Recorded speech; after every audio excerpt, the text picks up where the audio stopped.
नमस्कार, आप देख रहे हैं आज तक। आपके साथ मैं हूं सईद अंसारी। बड़ी खबर इस वक्त आ रही है उत्तर प्रदेश से। यूपी में कब्रिस्तानों की जांच करवाएगी योगी सरकार। अल्पसंख्यक कल्याण मंत्री मोहसिन रजा ने इस बात का खुलासा किया है। संकेत हैं कि दीवार बनाने और जमीन हड़पने का खेल 1200 करोड़ तक का हो सकता है।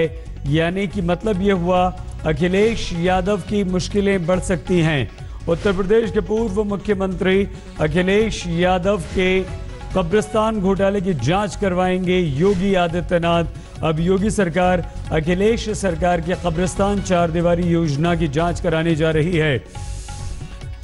पूर्व अल्पसंख्यक कल्याण मंत्री आजम खान ने ये योजना चलाई थी।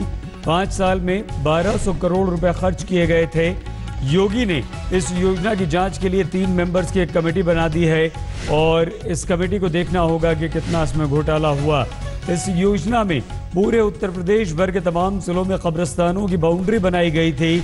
समाजवादी पार्टी सरकार के 5 साल के कार्यकाल में 1200 करोड़ रुपए खर्च हुए थे, जो कहा जा रहा है एक बड़ा घोटाला है।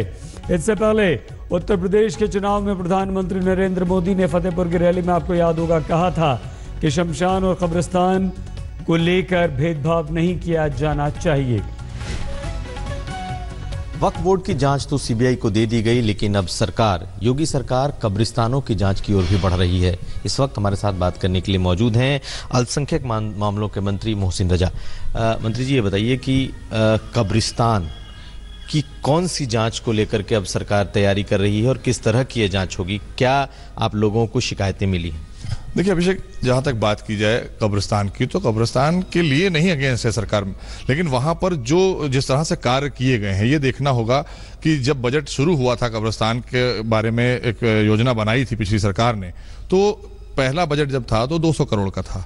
फिर उसके बाद वो एकदम से जम करके 400 और आते आते आखिरी जो अभी वित्तीय वर्ष गया जिसमें सरकार गई, वहाँ आते आते 1200 करोड़ रुपया खर्चा कर दिया गया।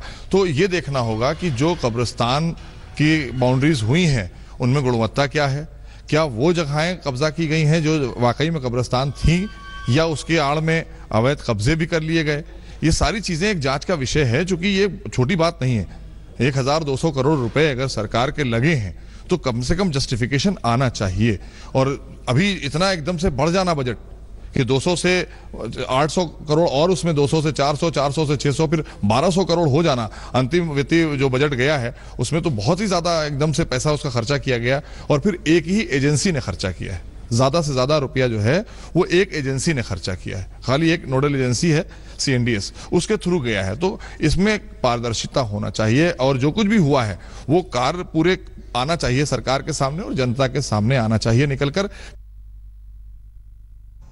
फिलहाल रुख अगली खबर का। सुलगता हुआ दार्जिलिंग शांत होता नहीं दिख रहा।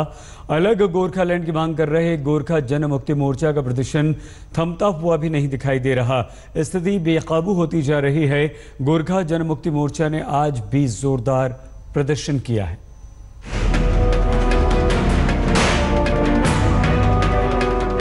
अलग गोरखालैंड की मांग को लेकर पहाड़ों की रानी दार्जिलिंग में गदर मची हुई है। ऐसा कोई दिन नहीं बीत रहा जब हिंसा की घटनाएं दार्जिलिंग में न हो।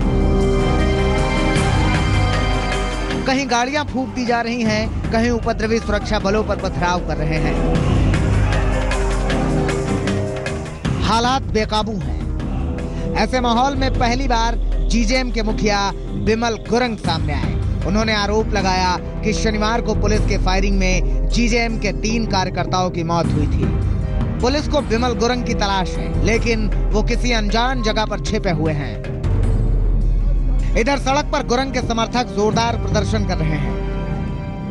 अलग गोरखालैंड राज्य की मांग को लेकर जिस तरह से गोरखा जनमुक्ति मोर्चा का आंदोलन इस वक्त दार्जिलिंग में जारी है, उससे कल हम लोगों ने दिखाया आपको किस तरह से हिंसा भड़क चुकी थी और पुलिस और गोरखा जनमुक्ति मोर्चा के सपोर्टर्स के बीच में जिस तरह से झड़प हुई, उसमें मोर्चा का ये कहना है कि 3 उनके समर्थक पुलिस की गोली में मारे गए हैं। लेकिन पुलिस ने कहा है कि किसी भी तरह का फायरिंग पुलिस की तरफ से नहीं किया गया था।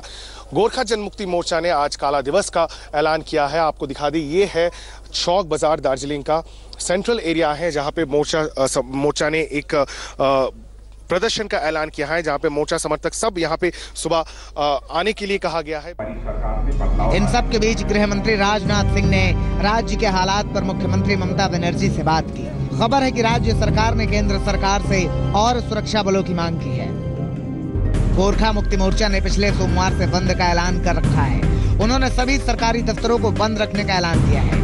इसके साथ ही ममता सरकार के खिलाफ उग्र प्रदर्शन भी किया जा रहा है। आपको बता दें कि अलग गोरखालैंड की मांग जीजेएम लंबे समय से करता रहा है, लेकिन पिछले दिनों ममता बनर्जी ने पूरे प्रदेश में बांग्ला भाषा को अनिवार्य करने का ऐलान किया तो जीजेएम हिंसक आंदोलन के साथ सड़क पर उतर आए हैं। इंद्रजीत कुंडू, दार्जिलिंग, आज तक।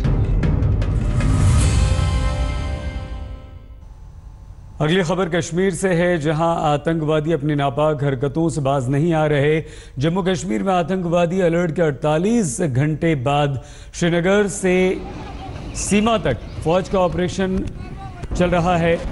कश्मीर के अनंतनाग में लगातार तीसरे दिन आतंकवादी हमला हुआ है। सेना के काफिले पर फायरिंग हुई है। कश्मीर घाटी में लगातार आतंकवादी सुरक्षा बलों को अपना निशाना बना रहे हैं।